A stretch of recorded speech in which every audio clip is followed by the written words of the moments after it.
dijo Yahvé a Moisés: Sube hasta mí, al monte.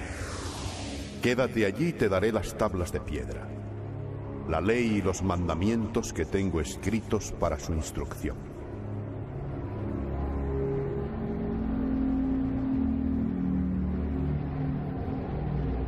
Y subió Moisés al monte, y la nube cubrió el monte. La gloria de Yahvé descansó sobre el Sinaí, y la nube lo cubrió por 6 días. Moisés entró dentro de la nube, y permaneció en el monte 40 días y 40 noches.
ليتقدس اسمك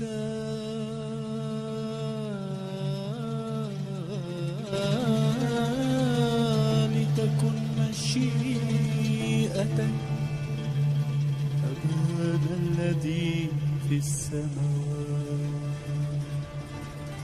Hace 3200 años aproximadamente, este gesto habría sido fatal. Al tocar el arca de la alianza, habría caído fulminado. Hoy quiero contarle una nueva historia. La historia del objeto sagrado más enigmático, codiciado y mortífero. Sígame. Venga conmigo al planeta encantado de los sueños.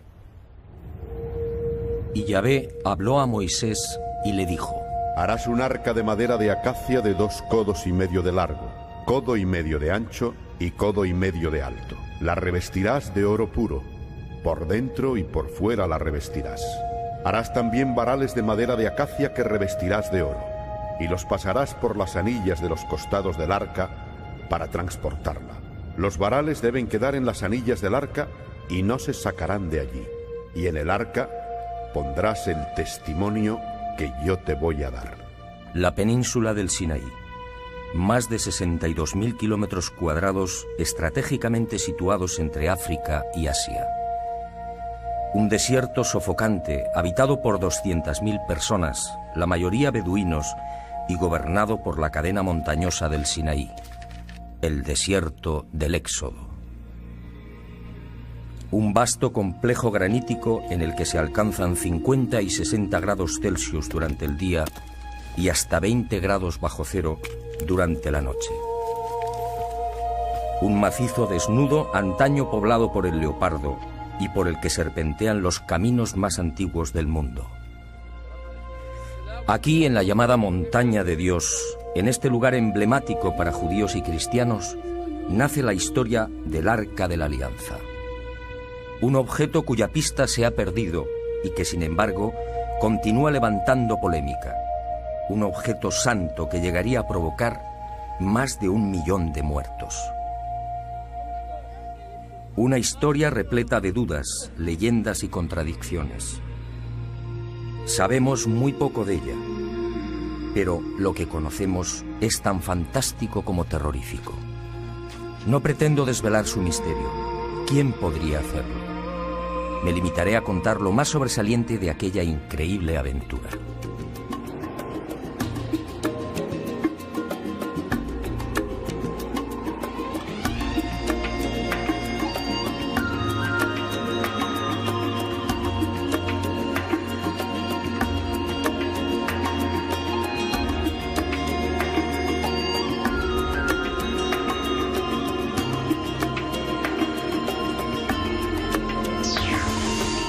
Tras sacar al pueblo hebreo de Egipto, Moisés lo conduce por el desierto.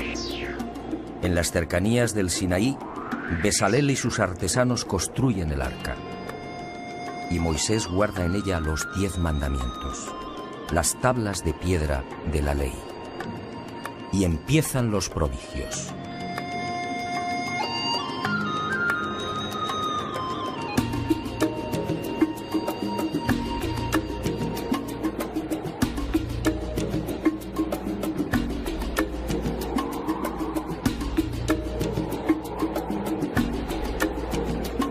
Durante 40 años, los hebreos deambulan por las cañadas y los macizos de granito rojo de la gran península sinaítica. El arca permanece con ellos, oculta bajo la tienda de la reunión. Una extraña y singular nube la cubre, y cuando esa nube se pone en movimiento, el pueblo levanta el campamento y la sigue. De día brillaba al sol, y de noche era roja como el fuego.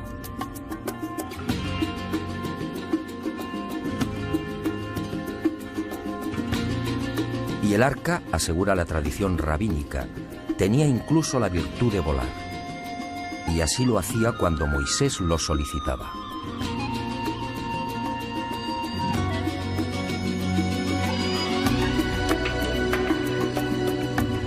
Tras 40 años en este desierto, Moisés prosigue su camino hacia el norte, alcanzando finalmente el monte Nebo, en la costa nororiental del Mar Muerto. Desde allí contempla la tierra prometida y al parecer muere. Contaba 120 años de edad. Hasta el día de hoy, nadie sabe dónde fue sepultado.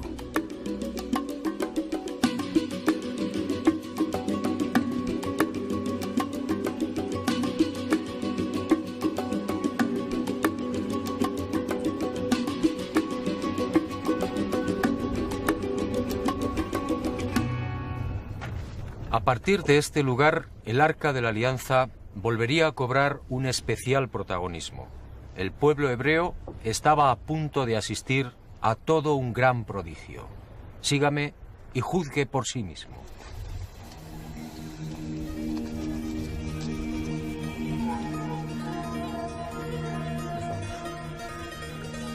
Josué, el nuevo caudillo, escuchó la voz de Yahvé y siguiendo sus órdenes condujo al pueblo hasta las orillas del Jordán.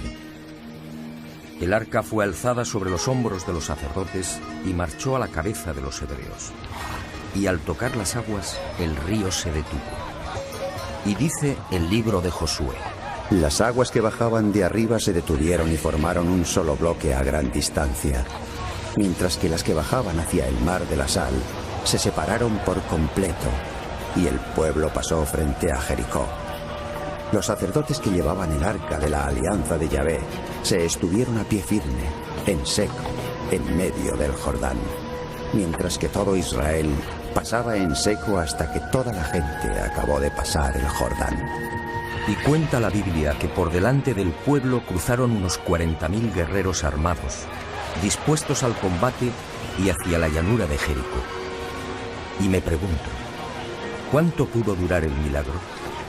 Según los especialistas, amén de esos 40.000 guerreros, el grueso de las 12 tribus de Israel podía oscilar entre 250.000 y 500.000 almas, sin contar rebaños, carros y animales en general. ¿Qué clase de artefacto era el arca? ¿Cómo pudo inmovilizar un cauce con un volumen aproximado de 500 metros cúbicos por minuto?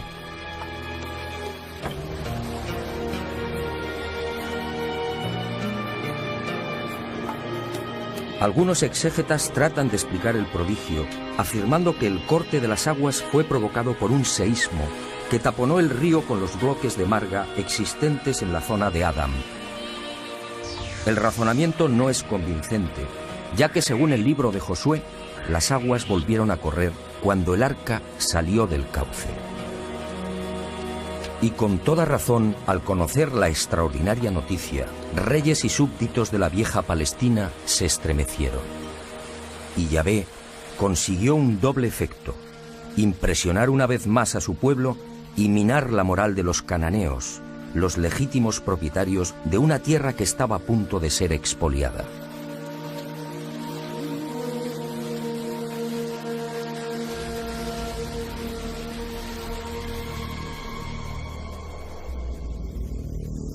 Días más tarde, el Arca de la Alianza actuaría de nuevo. Eso al menos es lo que se deduce del capítulo 6 del libro de Josué. Yahvé volvió a dirigirse a Josué y le dijo: Mira, yo pongo en tus manos a Jericó y a su rey.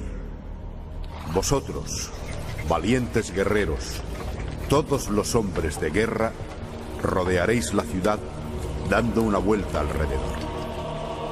Así harás durante 6 días. 7 sacerdotes llevarán las 7 trompetas de cuerno de carnero delante del arca. El 7º día daréis la vuelta a la ciudad 7 veces y los sacerdotes tocarán las trompetas. Cuando el cuerno de carnero suene, cuando oigáis la voz de la trompeta, todo el mundo prorrumpirá en un gran clamoreo, y el muro de la ciudad se vendrá abajo, y el pueblo se lanzará al asalto.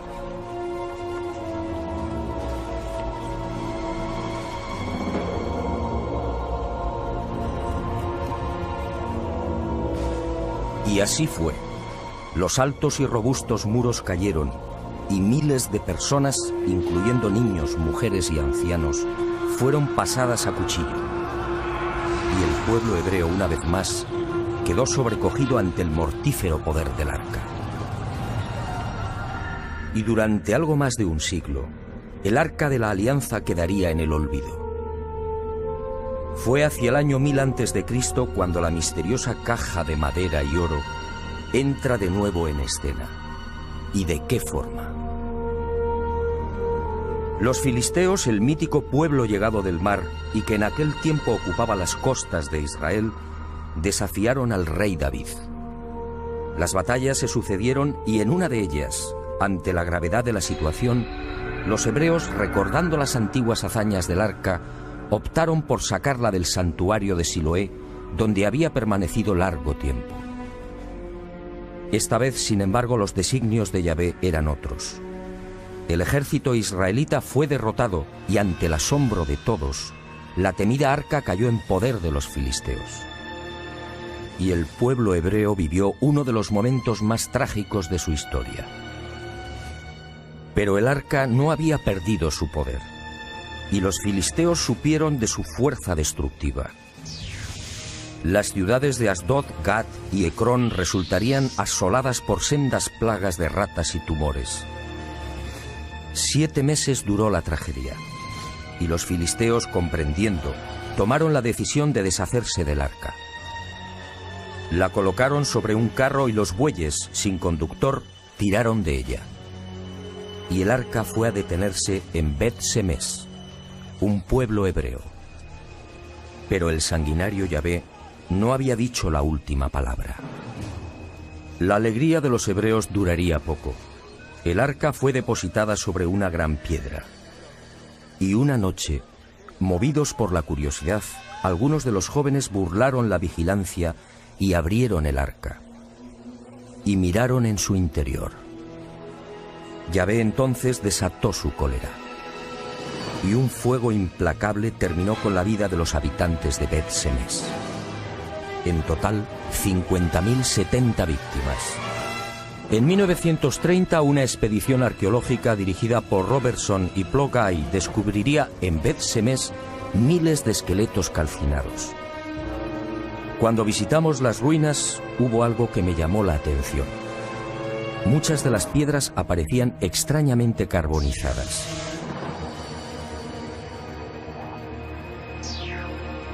Los escasos supervivientes de Bet-Semes, al igual que sucediera con los filisteos, no consintieron que el arca siguiera en sus tierras. Y fue trasladada a las colinas de Kirjat Yarim, hasta que un día, hacia el año 928 a.C., el joven rey David decidió designar a Jerusalén como la capital de Judá. Y quiso que el Arca de la Alianza estuviera presente en la recién estrenada capital del reino. y las desgracias siguieron acompañando al arca. Esta vez ocurrió en el traslado desde las colinas de Kiriat Yarim. A un lado vigilante caminaba Usá, uno de los hebreos que la había guardado durante esos 20 años. De pronto, al llegar a la era de Nacón, lo accidentado del terreno puso en peligro la estabilidad de la carreta y del arca. Y Usá, tratando de evitar el vuelco, extendió la mano sujetándola. El libro segundo de Samuel es contundente. Entonces la ira de Yahvé se encendió contra Usá. Allí mismo le hirió Dios por este atrevimiento, y murió allí junto al arca de Dios. No es difícil imaginar la irritación del rey David al ver caer al voluntarioso Usá. ¿Qué mal había hecho? Y David suspendió el traslado a Jerusalén. 3 meses después, los rabinos informaron al rey. La familia que fue designada para guardar la mortífera arca había prosperado espectacularmente. Solo entonces fue recibida en Jerusalén.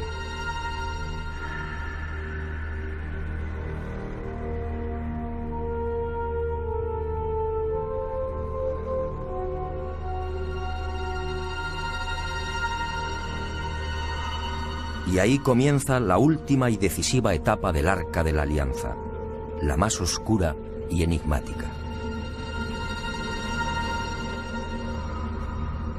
A David le sucedió su segundo hijo, el no menos mítico Salomón. Corría el año 961 a.C. El arca seguía oculta bajo una tienda. Solo el sumo sacerdote podía llegar hasta ella y una vez al año, y siempre envuelto en una nube de incienso. Y cuentan las crónicas que Salomón fue bendecido por el arca. Compuso 1000 cánticos y fue el autor de 3000 proverbios. Hablaba con los árboles, con los peces, con las aves y con las bestias. Y su poder sobre la naturaleza fue tal que el nombre de Salomón sería utilizado como talismán. Pero la sabiduría no fue la única bendición. Salomón ingresaba cada año 666 talentos de oro, es decir, algo más de 9 millones de dólares. Su flota y comercio se extendieron en todas direcciones, llegando incluso a las remotas tierras de la India y China. Y agradecido, construyó para el arca un lujoso y deslumbrante templo, el primer templo de Israel. Una vez terminado, Yahvé se apareció a Salomón haciéndole una clara y trascendental advertencia. Si seguía sus mandatos y preceptos, todo iría bien. Pero si él o sus hijos volvían el rostro hacia otros dioses, aquel templo sería destruido e Israel quedaría como escarnio de todos los pueblos.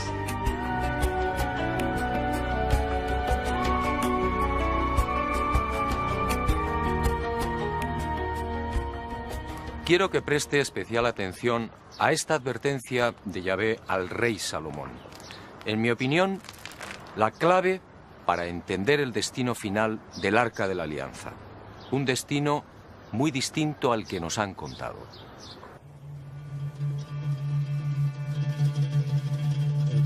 Fue durante la construcción del templo cuando Salomón solicitó ayuda a los grandes mercaderes del mundo conocido. Tamrín fue uno de ellos, y acudió a la llamada del gran rey con un importante cargamento de zafiros, ébano e incienso. Tamrín contempló la obra de Salomón y quedó impresionado. Y al regresar, trasladó a su reina las singulares dotes y el poder que adornaban a Salomón. Esa reina era Maqueda, la bella etíope que gobernaba el reino de Saba.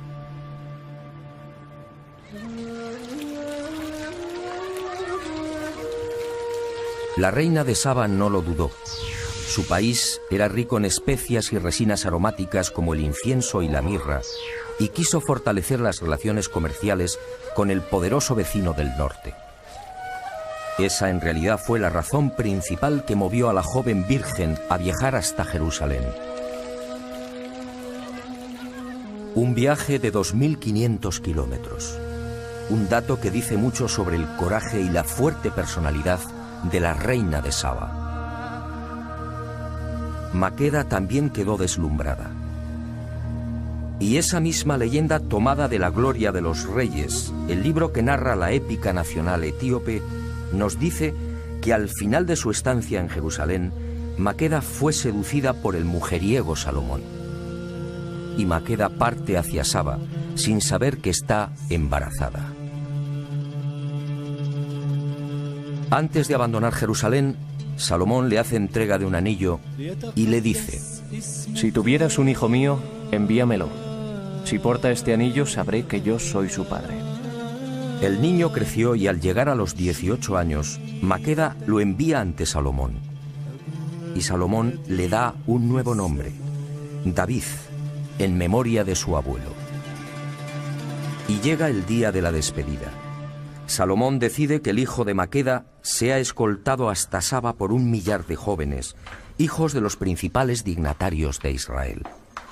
La orden de Salomón no gusta a los israelitas, y según la leyenda etíope, sucede un hecho desconcertante. Uno de los jóvenes elegido para acompañar al hijo de la reina de Saba maquina un plan para vengarse de Salomón. El tal Azarías, hijo de Sadoc, el sumo sacerdote, se las ingenia para robar el arca de la alianza, dejando en su lugar una réplica. Y la comitiva se pone en marcha. Pero algo extraño sucede. Y según el libro sagrado de los etíopes, según reza en la Gloria de los Reyes, el poder del arca cubrió de nuevo a los caminantes. Sin saber cómo, hombres y carretas fueron elevados en el aire y transportados así hasta el vecino Egipto. Y planeando como el águila sobre el viento, la expedición gana las orillas del Nilo en un solo día. Un trayecto que exigía 13 jornadas. A su paso por Egipto, los ídolos son derribados.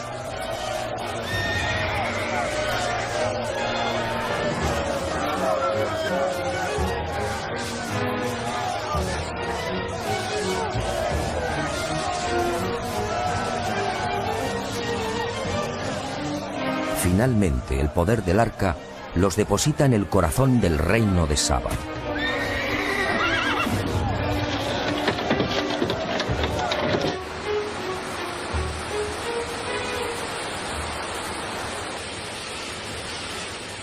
El mítico reino de Saba, un próspero territorio que abarcaba parte del actual Yemen y Etiopía.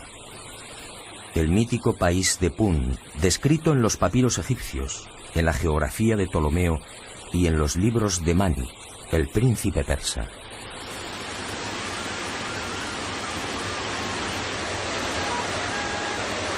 El rico paraje del que partían el incienso, las especias, el oro rojo y las maderas sagradas. Es aquí donde la leyenda sitúa al rey Agabo, padre de Maqueda. El hombre que decapitó al dios serpiente Argüé, que controlaba y aterrorizaba a la región hace 3000 años. Un misterioso dios que habitaba en los cielos y que descendía a tierra con las lluvias. Una criatura mitad hombre, mitad reptil, que se alimentaba con la sangre de humanos y animales. Una criatura que, según los tuareg, ha sido vista en nuestros días en las ardientes arenas de los desiertos de Libia. Un ser de largos cabellos que recibe el nombre de Alma.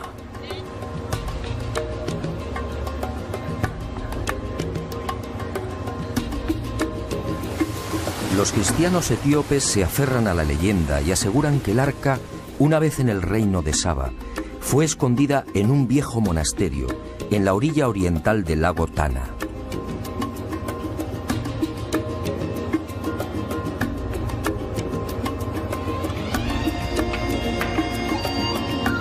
Y hacia allí nos dirigimos.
La noticia nos fue confirmada por Abba Valle, el viejo guardián del monasterio.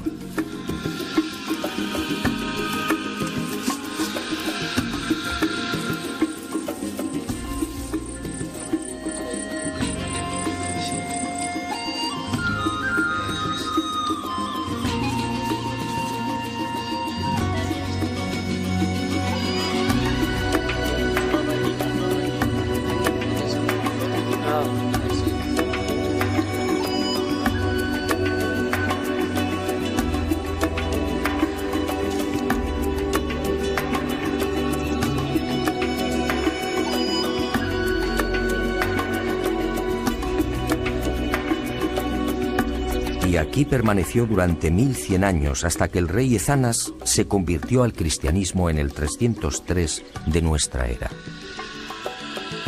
Entonces, aseguró Abba, el arca fue trasladada a la ciudad de Aksum, la capital del reino de Maqueda.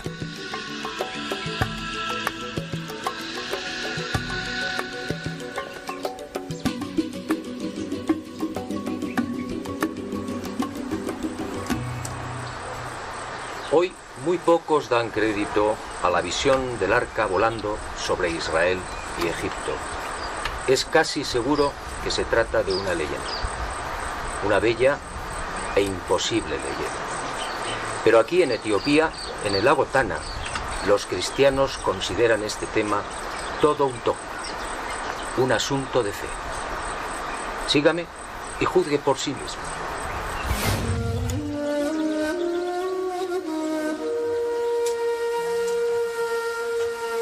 Y digo bien, una bella e imposible leyenda. Imposible porque, de ser cierta la maquinación de los jóvenes judíos, la Biblia a buen seguro la hubiera registrado.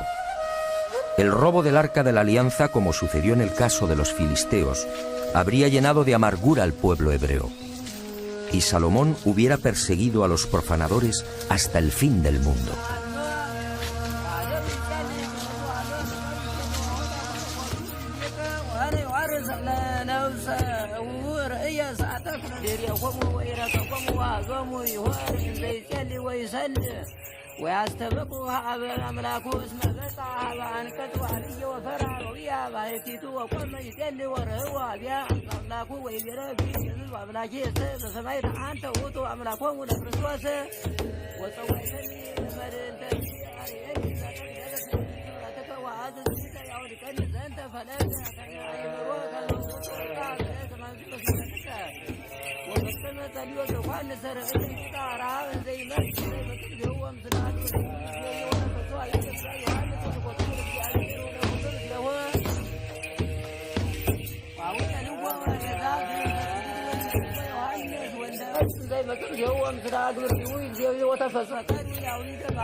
ሙሴም ጽላት እንደተቀበለ ከእግዚአብሔር ዘንድ ተፈቅዶለትን የተቀበለው እዚህ የሚገኘው ያስረዳል።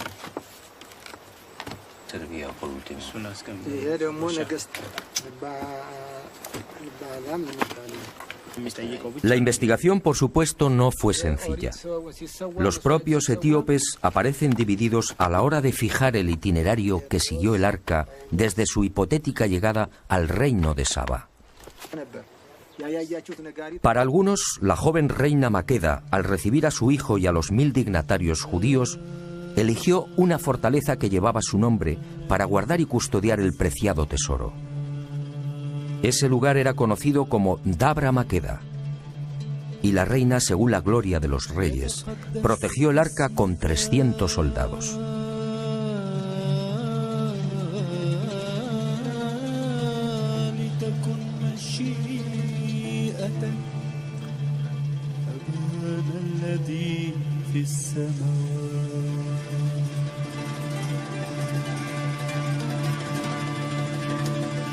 Pero existe incluso una tercera versión. Para otros etíopes, nada más pisar Saba, el arca de la alianza fue trasladada a las montañas de Tigré, en la frontera con la actual Eritrea. Y allí en una ermita excavada en las paredes rocosas del monte Fashi, permanecería hasta el siglo IV de nuestra era, cuando el citado rey Ezanas la condujo a la capital del reino, Aksum.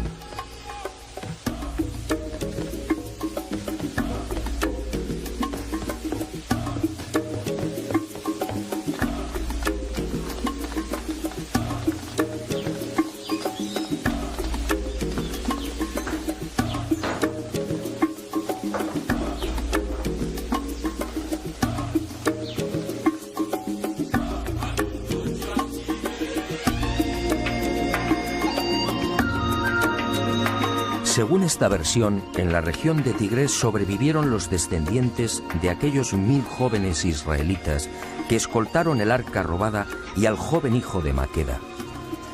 Son los falasas, los judíos negros, una supuesta tribu perdida en África.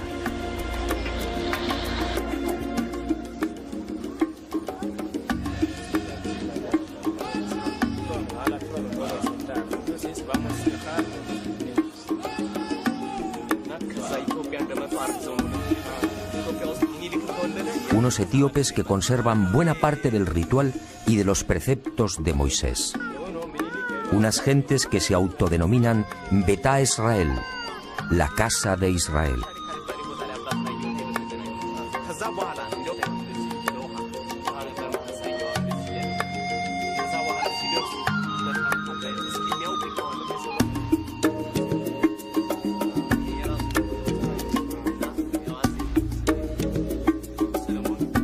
Pueblo que acepta y cree en el traslado del arca hasta Saba.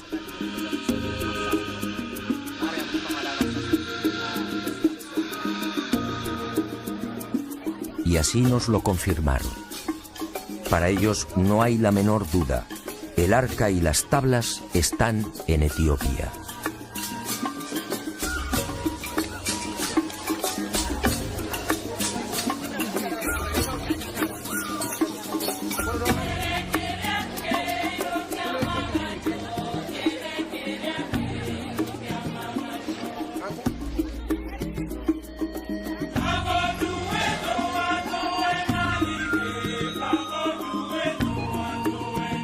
Nuestra búsqueda prosiguió, aunque como era de prever, con escaso éxito. En 1531 la supuesta arca cambia nuevamente de emplazamiento. Las tropas musulmanas de Ibrahim, alias el Zurdo, atacan Aksum y los etíopes cristianos la sacan de la ciudad, escondiéndola en la pequeña isla de Tulo Gugo, en el lago Ziguay.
...130 años después, el arca retorna de nuevo a Aksum.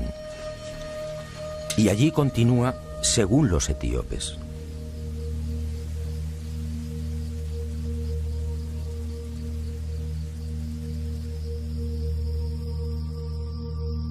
Fue inútil.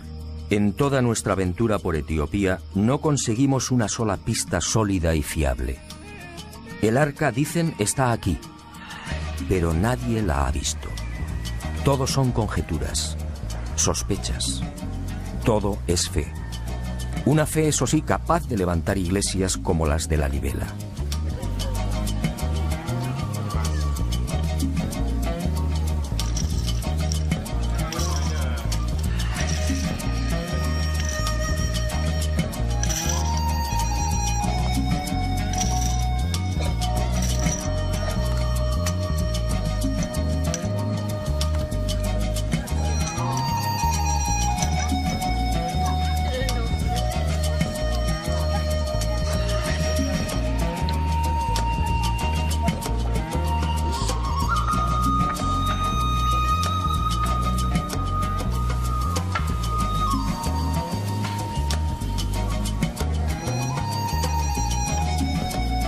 La Libela, otra ciudad santa para la fe etíope.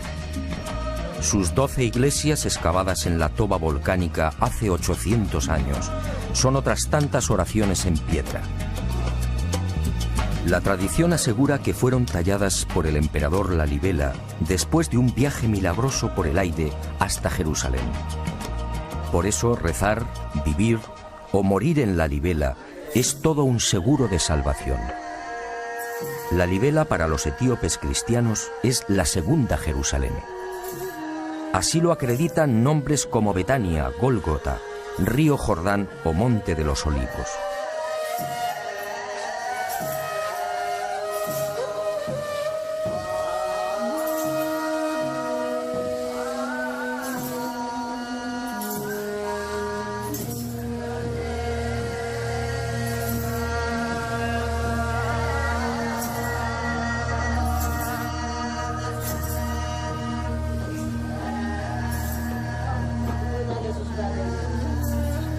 En un laberinto de pasadizos a 15 y 20 metros bajo la superficie, un ejército de monjes y ermitaños recita sin descanso el Viejo y Nuevo Testamentos, siempre en Ge'ez, la vieja lengua de Aksum.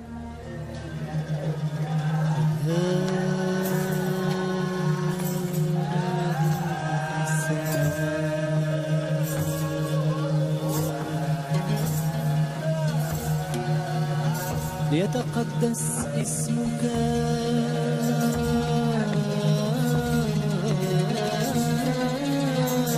لتكن مشيئتك هذا الذي في السماء.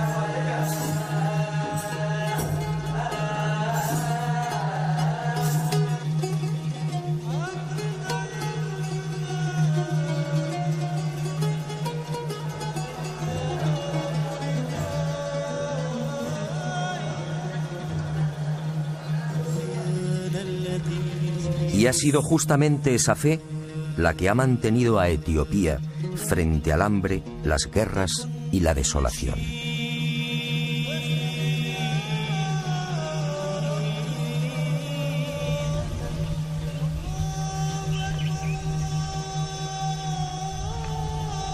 Y al fin, Aksum, la vieja capital del reino milenario.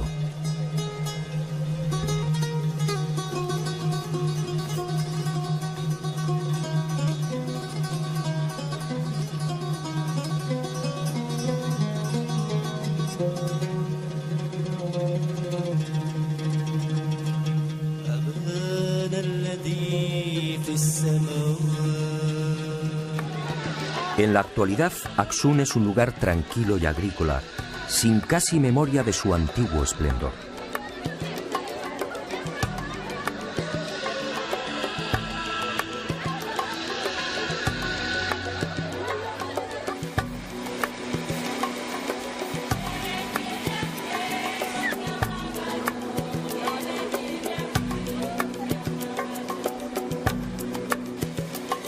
Sin embargo, el pensamiento y las miradas de 30 millones de etíopes que profesan el cristianismo, casi la mitad de la población, están puestos en una pequeña capilla de esta ciudad. Santa María de Sion, el templo más sagrado y en el que, según la tradición, se guarda el Arca de la Alianza.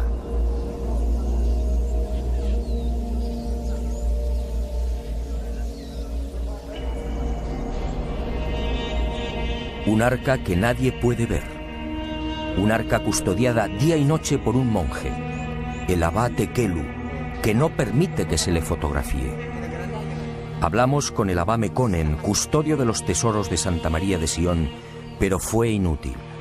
Aquí, según él, se encuentra la verdadera arca, la que fue robada al rey Salomón. ¿Ver el arca? Negó con la cabeza y exclamó: ni siquiera Haile Selassie, el emperador, pudo verlo. Si usted lo hiciera, si llegara a contemplarla, añadió, desaparecería. Se volvería invisible. En el mejor de los casos, quedaría ciego o paralítico. El guardián del arca es igualmente sagrado. Nadie debe filmarle. Planeta Encantado, sin embargo, lo consiguió.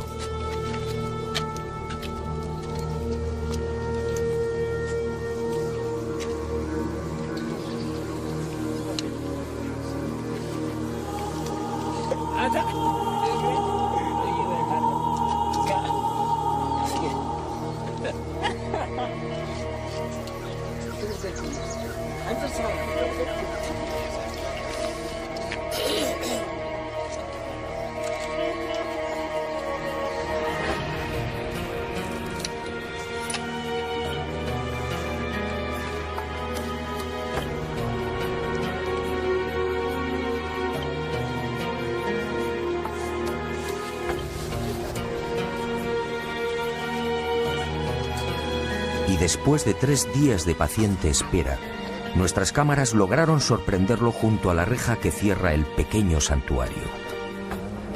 Estas son las únicas imágenes existentes en el mundo del abad Tekelu, el mítico guardián del Arca de la Alianza.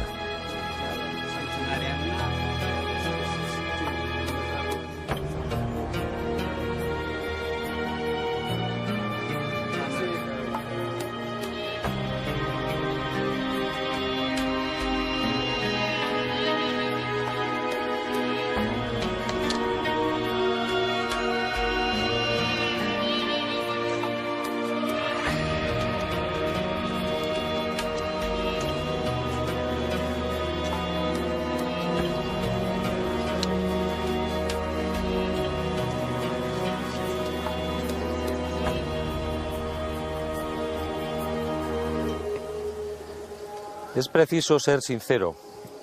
Los etíopes no lo aceptan, pero ahí, en la capilla que tengo a mi espalda, jamás estuvo el Arca de la Alianza, al menos la auténtica. Tanto la historia como el sentido común lo niegan. Se trataría, en todo caso, de un bello sueño, un deseo imposible. Insistir no tenía sentido. Abad Tekelu es un hombre especialmente entrenado para este tipo de visitas y preguntas. Tiene 74 años y lleva 4 como guardián del arca. Y así continuará hasta el día de su muerte. Jamás se aleja de la capilla. Hacerlo sería el peor de los sacrilegios. Abad Tekelu es el único mortal que puede ver el arca. Y fue a lo largo de la investigación cuando descubrí algo que aclaró mis ideas en esta oscura y delicada historia. La fe de los etíopes en el arca y en el hecho de que fue robada y trasladada al reino de Saba se sustenta en un libro, el ya referido Kebra Nagás, o la gloria de los reyes. Lo que no saben o no quieren saber los cristianos etíopes es que esa épica nacional fue adulterada intencionadamente. Todos los historiadores coinciden. El libro en cuestión fue armado por un tal Yesak, un monje del siglo XIV. Se hizo eco de las leyendas y escritos que rodaban sobre la visita de Maqueda a Jerusalén y falseó la realidad, fundamentando así el supuesto origen sagrado de los emperadores etíopes. Un linaje nacido del mismísimo Salomón. Un linaje justificado por la sangre, por la unción de Salomón al hijo de Maqueda y por la presencia en Etiopía del Arca de la Alianza. De esta forma, la nación etíope aparecía como la legítima heredera de Israel. Yesak falseó los hechos. La reina de Saba visitó a Salomón. Eso es correcto. y es posible que tuviera un hijo con el gran rey hebreo. Y es verosímil incluso que ese hijo se trasladara a Jerusalén y que fuera educado en los preceptos de Yahvé, regresando a Saba con una nutrida escolta judía.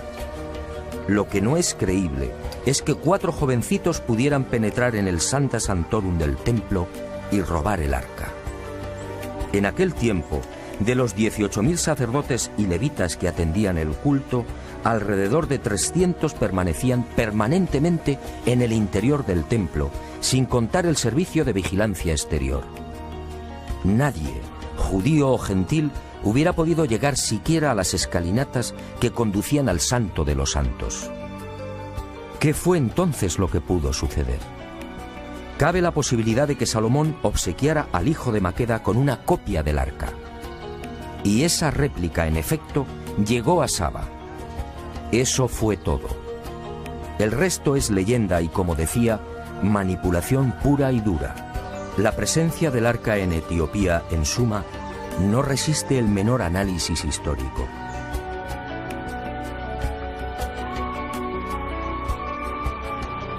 Pero el invento etíope termina de venirse abajo cuando la Biblia vuelve a mencionar el arca casi 400 años después de la muerte de Salomón.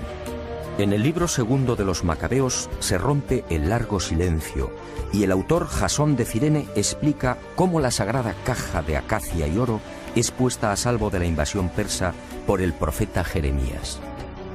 ¿Qué había ocurrido?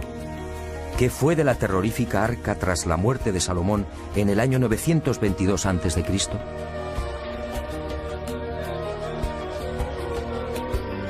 Son varias las hipótesis, aunque la clave para mí hay que buscarla en la ya referida y trascendental advertencia de Yahvé a Salomón. Si vosotros y vuestros hijos os volvéis de detrás de mí y no guardáis los mandamientos, yo arrancaré a Israel de la superficie de la tierra.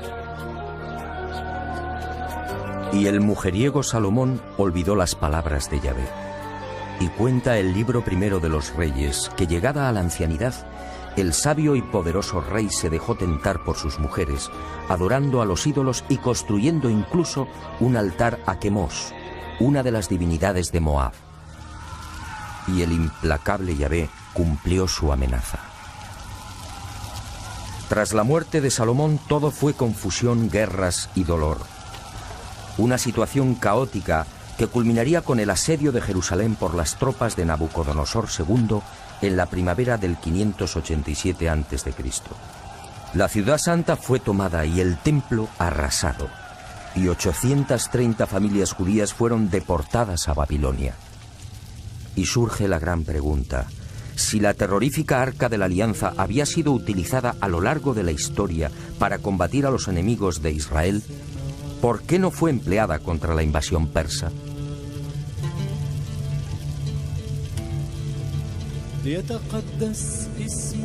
Solo cabe una respuesta.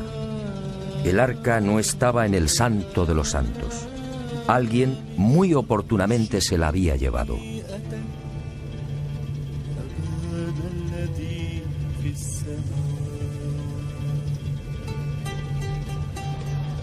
Para unos, el santo y sagrado emblema de Israel pudo ser escondido por Salomón en las grutas o laberintos existentes bajo la roca que hoy protege la cúpula de la mezquita de Omar.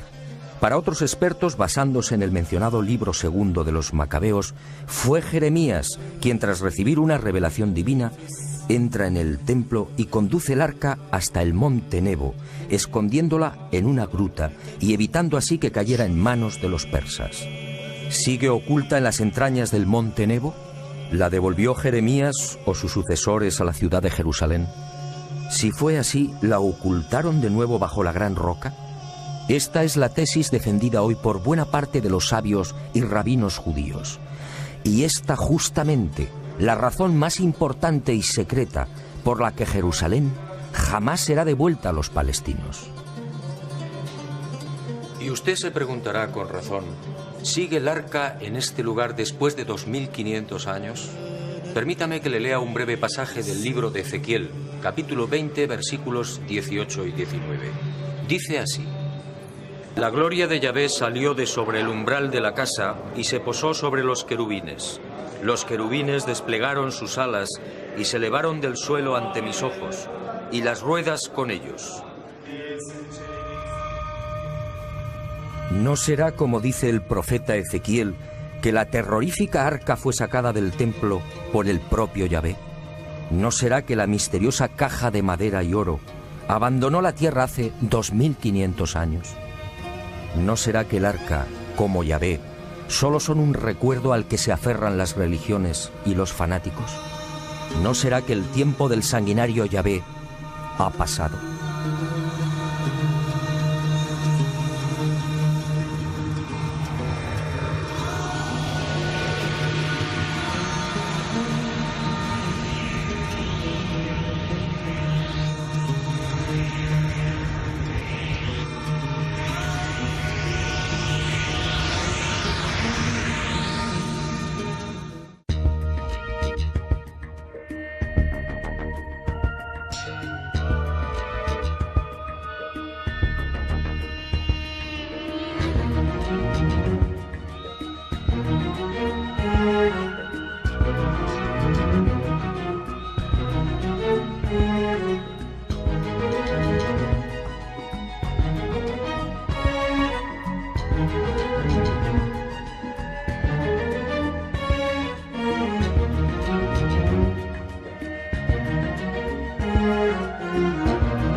El monasterio.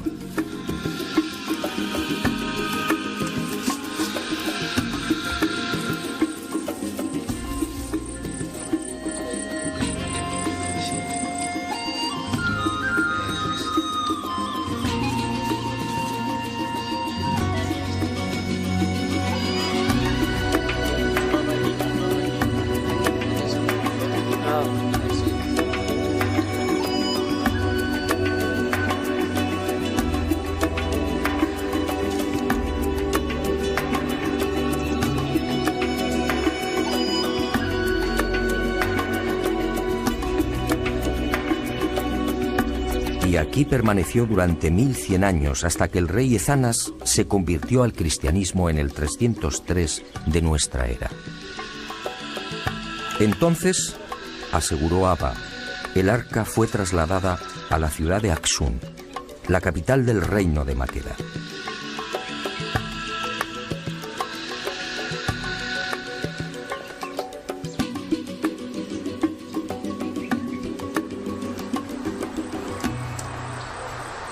Hoy muy pocos dan crédito a la visión del arca volando sobre Israel y Egipto. Es casi seguro que se trata de una leyenda, una bella e imposible leyenda. Pero aquí en Etiopía, en el lago Tana, los cristianos consideran este tema todo un dogma, un asunto de fe. Sígame y juzgue por sí mismo.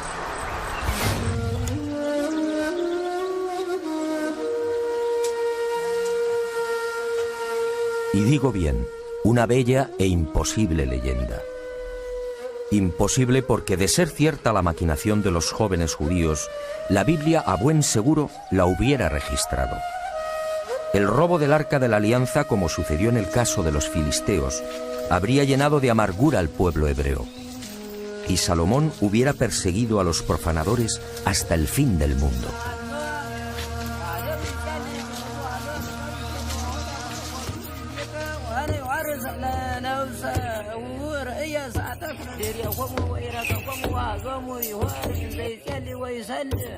ويستبقها عبر أملاكه اسم قطع وعنكت وعلي وفرع ويا بايتيتو وقم يتلي ورهوا بيا أملاكه ويجرى بيه وأملاكي يستيب سمير عنت وطو أملاكه ونفرسوس وصويتني لمرين تبيه عريني ساتك وعاد الزيت يعود كنز أنت فلا تحكي عيبروك الموت وقع بلاد منزل سنتك ومكتمة اليوم وقال سرعي تعرى زي ما هو مثل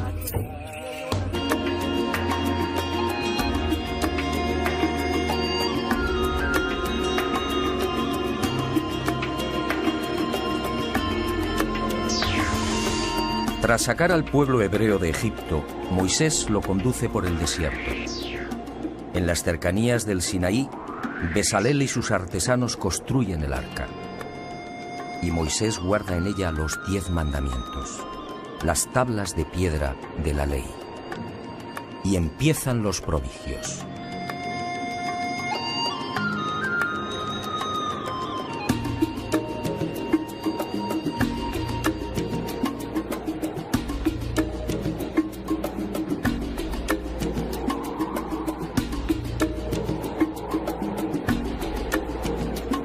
Durante 40 años, los hebreos deambulan por las cañadas y los macizos de granito rojo de la gran península sinaítica.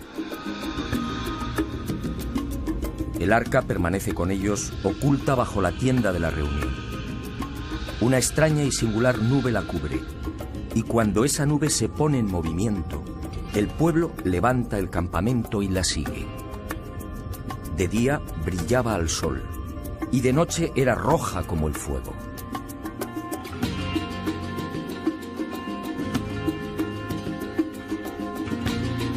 Y el arca, asegura la tradición rabínica, tenía incluso la virtud de volar. Y así lo hacía cuando Moisés lo solicitaba.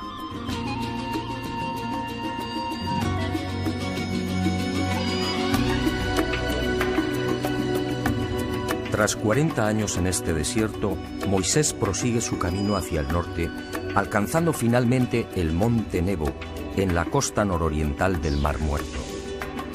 Desde allí contempla la tierra prometida y al parecer muere. Contaba 120 años de edad. Hasta el día de hoy, nadie sabe dónde fue sepultado.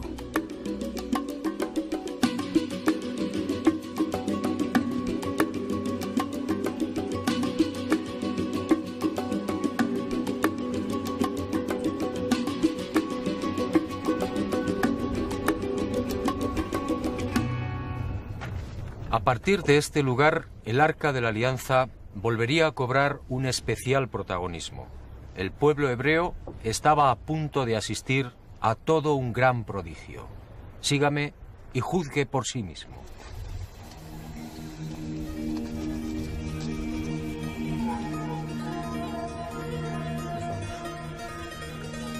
Josué, el nuevo caudillo, escuchó la voz de Yahvé y siguiendo sus órdenes condujo al pueblo sujetándola. El libro segundo de Samuel es contundente. Entonces la ira de Yahvé se encendió contra Usa. Allí mismo le hirió Dios por este atrevimiento y murió allí junto al arca de Dios.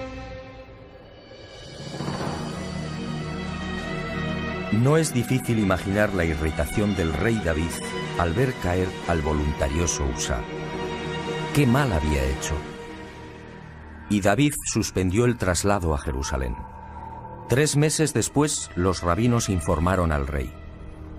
La familia que fue designada para guardar la mortífera arca había prosperado espectacularmente. Solo entonces fue recibida en Jerusalén.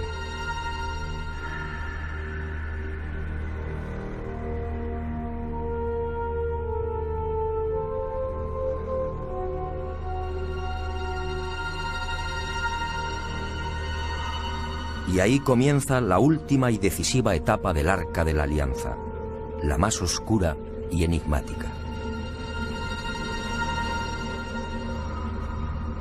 A David le sucedió su segundo hijo, el no menos mítico Salomón. Corría el año 961 a.C. El arca seguía oculta bajo una tienda. Solo el sumo sacerdote podía llegar hasta ella, y una vez al año, y siempre envuelto en una nube de incienso. Y cuentan las crónicas que Salomón fue bendecido por el arca. Compuso 1000 cánticos y fue el autor de 3000 proverbios. Hablaba con los árboles, con los peces, con las aves y con las bestias. Y su poder sobre la naturaleza fue tal que el nombre de Salomón sería utilizado como talismán. Pero la sabiduría no fue la única bendición. Salomón ingresaba cada año 666 talentos de oro, es decir, algo más de 9 millones de dólares. Su flota y comercio se extendieron en todas direcciones, llegando incluso a las remotas tierras de la India y China. Y agradecido, construyó para el arca un lujoso y deslumbrante templo, el primer templo de Israel. Una vez terminado, Yahvé se apareció a Salomón haciéndole una clara y trascendental advertencia. Si seguía sus mandatos y preceptos, todo iría bien. Pero si él o sus hijos volvían el rostro hacia otros dioses, aquel templo sería destruido e Israel quedaría como escarnio de todos los pueblos.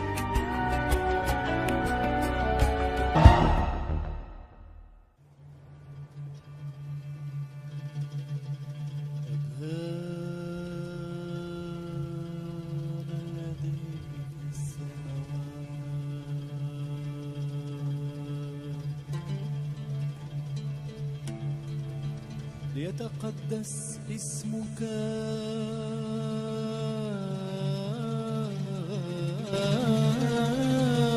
لتكن مشيئتك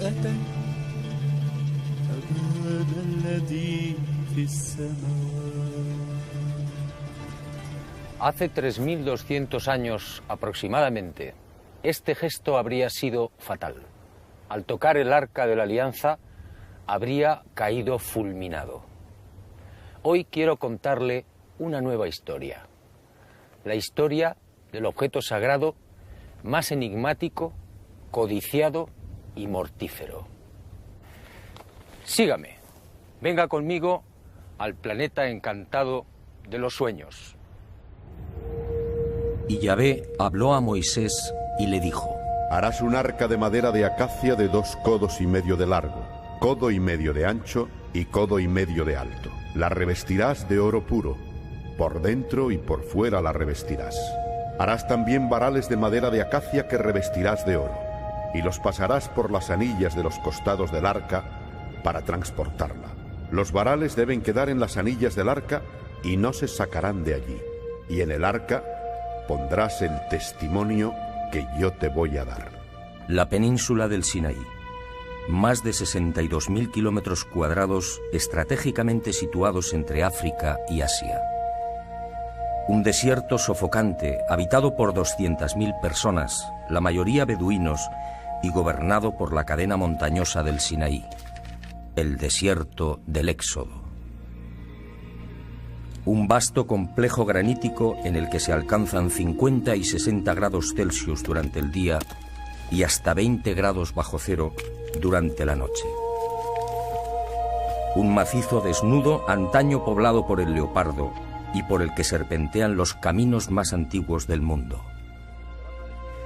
Aquí, en la llamada Montaña de Dios, en este lugar emblemático para judíos y cristianos, nace la historia del Arca de la Alianza.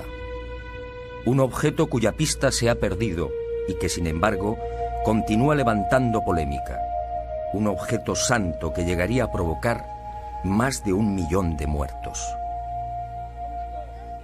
Una historia repleta de dudas, leyendas y contradicciones. Sabemos muy poco de ella, pero lo que con el arca casi 400 años después de la muerte de Salomón. En el libro segundo de los Macabeos se rompe el largo silencio y el autor Jasón de Cirene explica cómo la sagrada caja de acacia y oro es puesta a salvo de la invasión persa por el profeta Jeremías. ¿Qué había ocurrido? ¿Qué fue de la terrorífica arca tras la muerte de Salomón en el año 922 a.C.?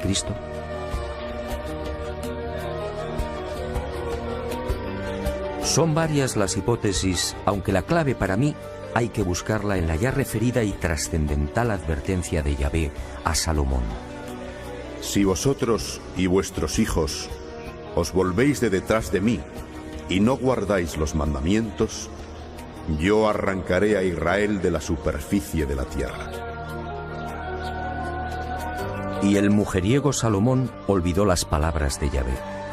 Y cuenta el libro primero de los Reyes que, llegada a la ancianidad, el sabio y poderoso rey se dejó tentar por sus mujeres, adorando a los ídolos y construyendo incluso un altar a Quemos, una de las divinidades de Moab. Y el implacable Yahvé cumplió su amenaza. Tras la muerte de Salomón todo fue confusión, guerras y dolor. Una situación caótica que culminaría con el asedio de Jerusalén por las tropas de Nabucodonosor II en la primavera del 587 a.C.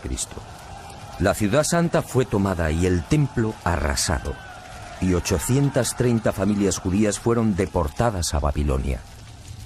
Y surge la gran pregunta: si la terrorífica Arca de la Alianza había sido utilizada a lo largo de la historia para combatir a los enemigos de Israel, ¿por qué no fue empleada contra la invasión persa?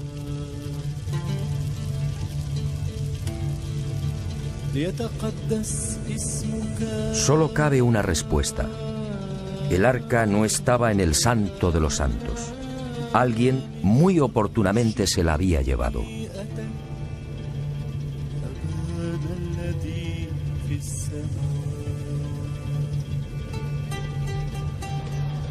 Para unos, el santo y sagrado emblema de Israel pudo ser escondido por Salomón en las grutas o laberintos existentes bajo la roca que hoy protege la cúpula de la mezquita de Omar. Para otros expertos, basándose en el mencionado libro segundo de los Macabeos, fue Jeremías quien, tras recibir una revelación divina, entra en el templo y conduce el arca hasta el monte Nebo, escondiéndola en una gruta y evitando así que cayera en manos de los persas. ¿Sigue oculta en las entrañas del monte Nebo? ¿La devolvió Jeremías o sus sucesores a la ciudad de Jerusalén? Si fue así,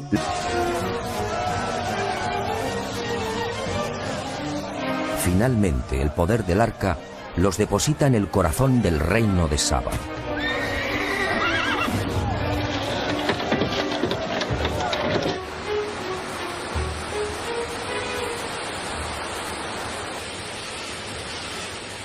El mítico reino de Saba, un próspero territorio que abarcaba parte del actual Yemen y Etiopía. El mítico país de Pun, descrito en los papiros egipcios, en la geografía de Ptolomeo y en los libros de Mani, el príncipe persa.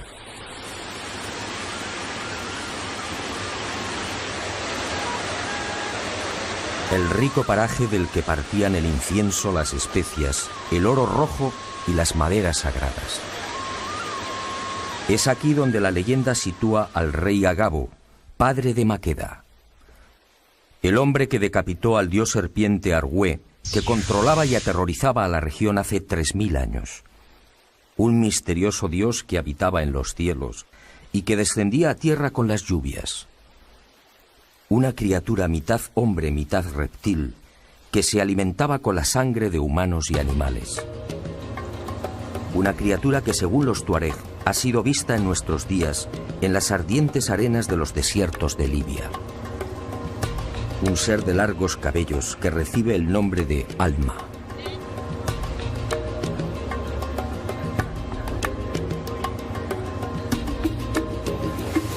Los cristianos etíopes se aferran a la leyenda y aseguran que el arca, una vez en el reino de Saba, fue escondida en un viejo monasterio en la orilla oriental del lago Tana.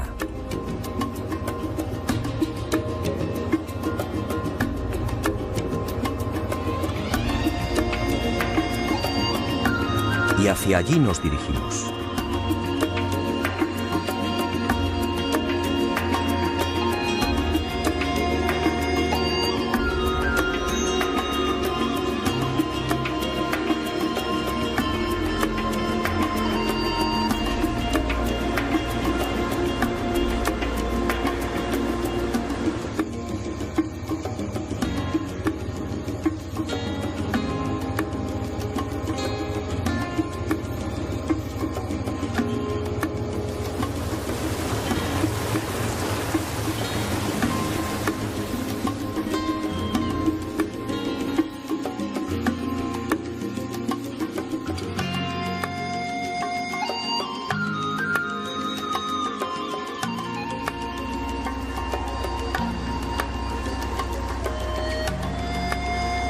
tercero. Los etíopes no lo aceptan, pero ahí, en la capilla que tengo a mi espalda, jamás estuvo el Arca de la Alianza, al menos la auténtica. Tanto la historia como el sentido común lo niegan. Se trataría, en todo caso, de un bello sueño, un deseo imposible. Insistir no tenía sentido. Abate Kelu es un hombre especialmente entrenado para este tipo de visitas y preguntas. Tiene 74 años y lleva 4 como guardián del arca. Y así continuará hasta el día de su muerte. Jamás se aleja de la capilla. Hacerlo sería el peor de los sacrilegios. Abate Kelu es el único mortal que puede ver el arca. Y fue a lo largo de la investigación cuando descubrí algo que aclaró mis ideas en esta oscura y delicada historia.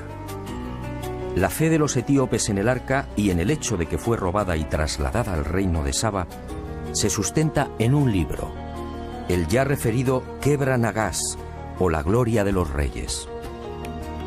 Lo que no saben o no quieren saber los cristianos etíopes es que esa épica nacional fue adulterada intencionadamente. Todos los historiadores coinciden. El libro en cuestión fue armado por un tal Yesak, un monje del siglo XIV. Se hizo eco de las leyendas y escritos que rodaban sobre la visita de Maqueda a Jerusalén y falseó la realidad, fundamentando así el supuesto origen sagrado de los emperadores etíopes. Un linaje nacido del mismísimo Salomón. Un linaje justificado por la sangre, por la unción de Salomón al hijo de Maqueda y por la presencia en Etiopía del Arca de la Alianza. De esta forma la nación etíope aparecía como la legítima heredera de Israel. Yesak falseó los hechos. La reina de Saba visitó a Salomón, eso es correcto. Y es posible que tuviera un hijo con el gran rey hebreo.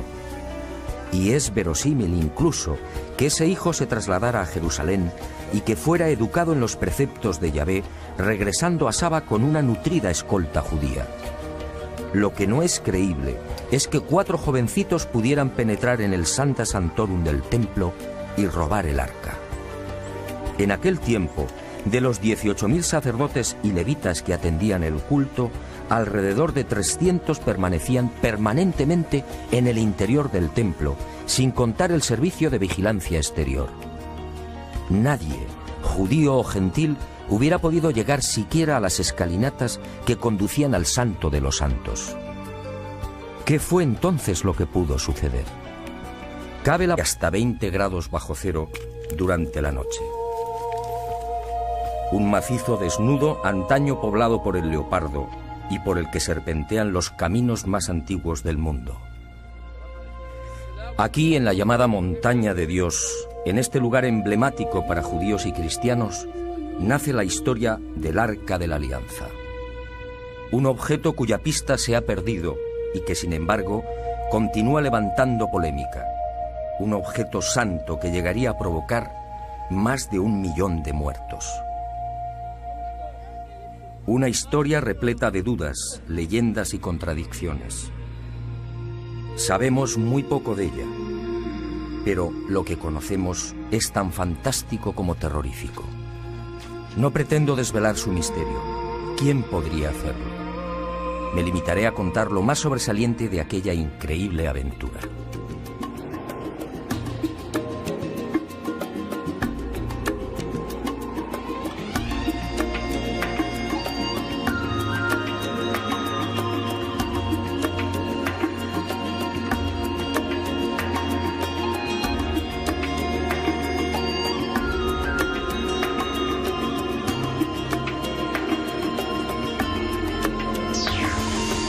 Tras sacar al pueblo hebreo de Egipto, Moisés lo conduce por el desierto. En las cercanías del Sinaí, Besalel y sus artesanos construyen el arca. Y Moisés guarda en ella los 10 mandamientos, las tablas de piedra de la ley. Y empiezan los prodigios.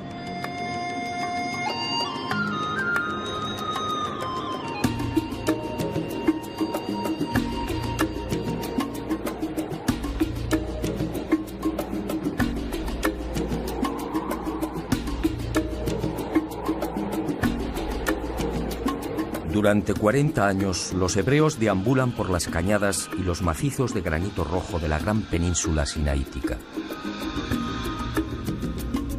El arca permanece con ellos, oculta bajo la tienda de la reunión. Una extraña y singular nube la cubre, y cuando esa nube se pone en movimiento, el pueblo levanta el campamento y la sigue. De día brillaba al sol, y de noche era roja como el fuego.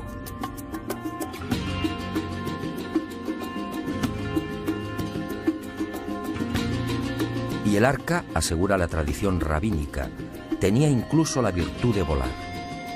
Y así lo hacía cuando Moisés lo solicitaba.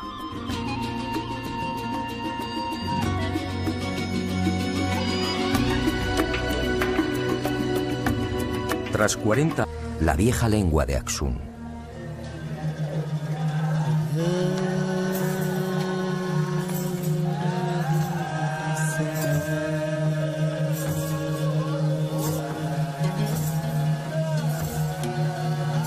ليتقدس اسمك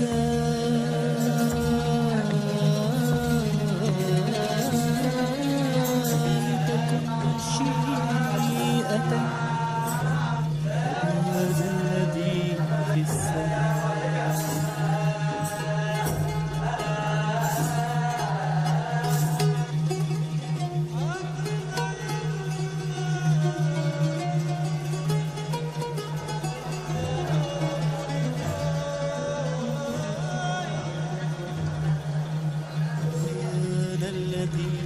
Y ha sido justamente esa fe la que ha mantenido a Etiopía frente al hambre, las guerras y la desolación.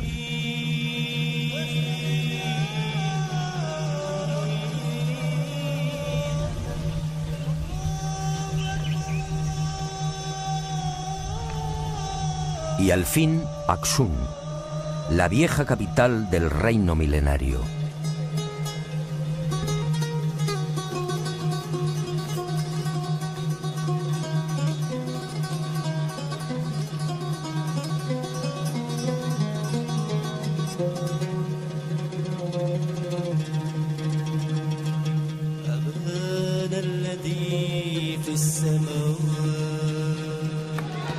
En la actualidad, Axum es un lugar tranquilo y agrícola, sin casi memoria de su antiguo esplendor.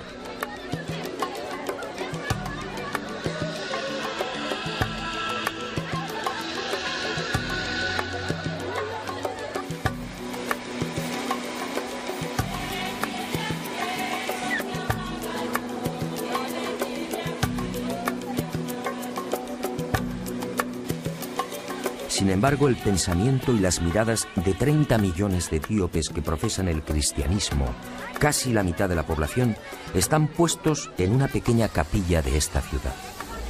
Santa María de Sion, el templo más sagrado y en el que, según la tradición, se guarda el Arca de la Alianza.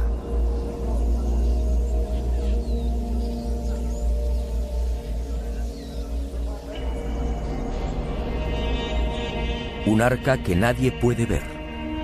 Un arca custodiada día y noche por un monje, el abate Kelu, que no permite que se le fotografíe. Hablamos con el abá Mekonnen, custodio de los tesoros de Santa María de Sion, pero fue inútil. Aquí, según él, semática. A David le sucedió su segundo hijo, el no menos mítico Salomón. Corría el año 961 a.C. El arca seguía oculta bajo una tienda. Solo el sumo sacerdote podía llegar hasta ella y una vez al año, y siempre envuelto en una nube de incienso. Y cuentan las crónicas que Salomón fue bendecido por el arca. Compuso 1000 cánticos y fue el autor de 3000 proverbios. Hablaba con los árboles, con los peces, con las aves y con las bestias, y su poder sobre la naturaleza fue tal que el nombre de Salomón sería utilizado como talismán. Pero la sabiduría no fue la única bendición. Salomón ingresaba cada año 666 talentos de oro, es decir, algo más de 9 millones de dólares. Su flota y comercio se extendieron en todas direcciones, llegando incluso a las remotas tierras de la India y China. Y agradecido, construyó para el arca un lujoso y deslumbrante templo, el primer templo de Israel.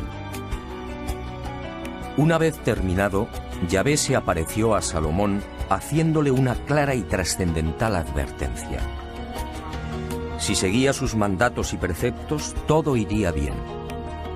Pero si él o sus hijos volvían el rostro hacia otros dioses, aquel templo sería destruido e Israel quedaría como escarnio de todos los pueblos.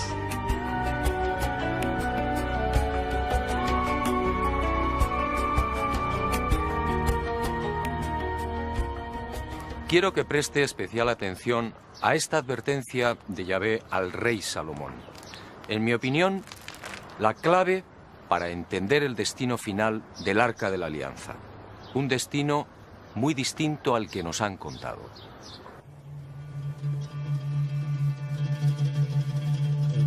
Fue durante la construcción del templo cuando Salomón solicitó ayuda a los grandes mercaderes del mundo conocido.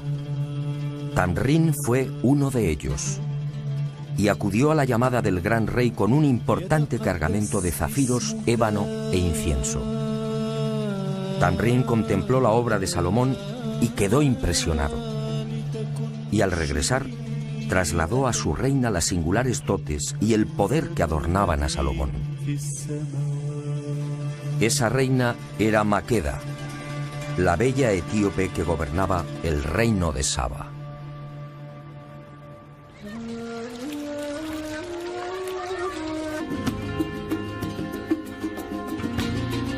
Y el arca, asegura la tradición rabínica, tenía incluso la virtud de volar. Y así lo hacía cuando Moisés lo solicitaba.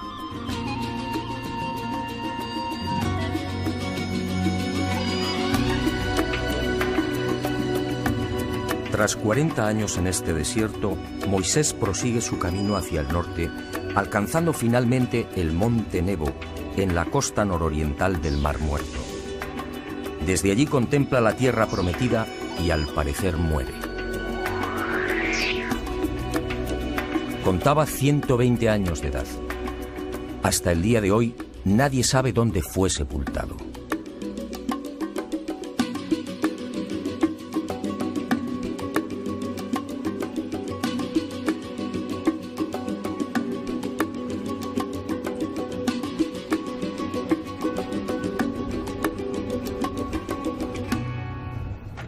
A partir de este lugar, el Arca de la Alianza volvería a cobrar un especial protagonismo.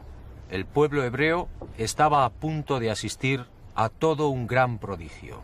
Sígame y juzgue por sí mismo.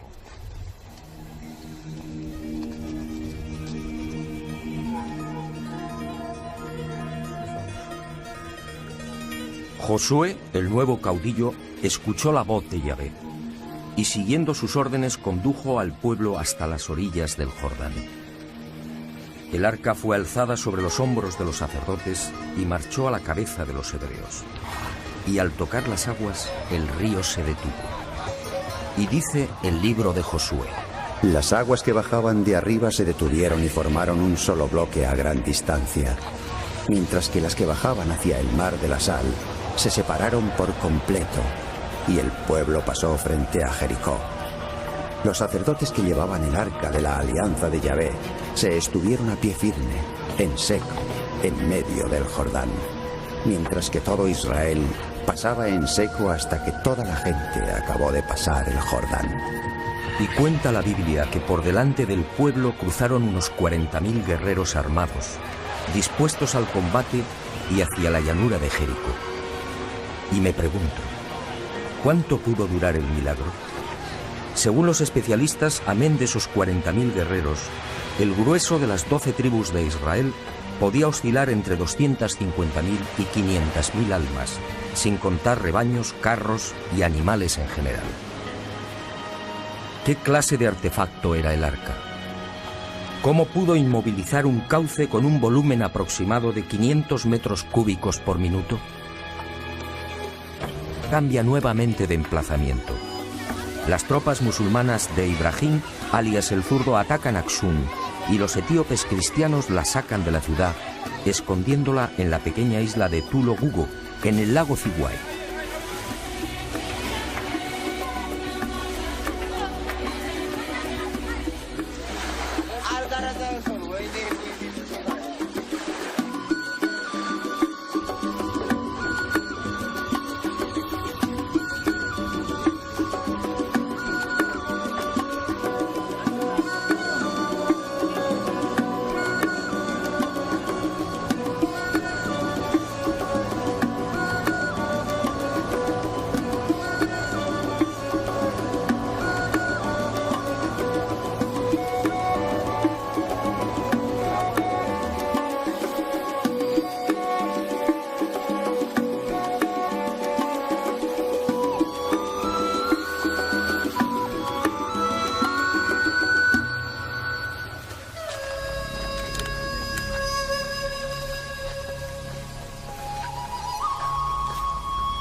...130 años después, el arca retorna de nuevo a Aksum.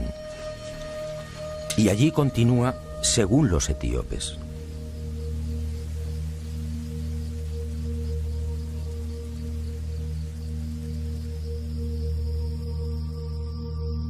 Fue inútil. En toda nuestra aventura por Etiopía no conseguimos una sola pista sólida y fiable. El arca, dicen, está aquí, pero nadie la ha visto. Todo son conjeturas, sospechas. Todo es fe. Una fe, eso sí, capaz de levantar iglesias como las de la Libela.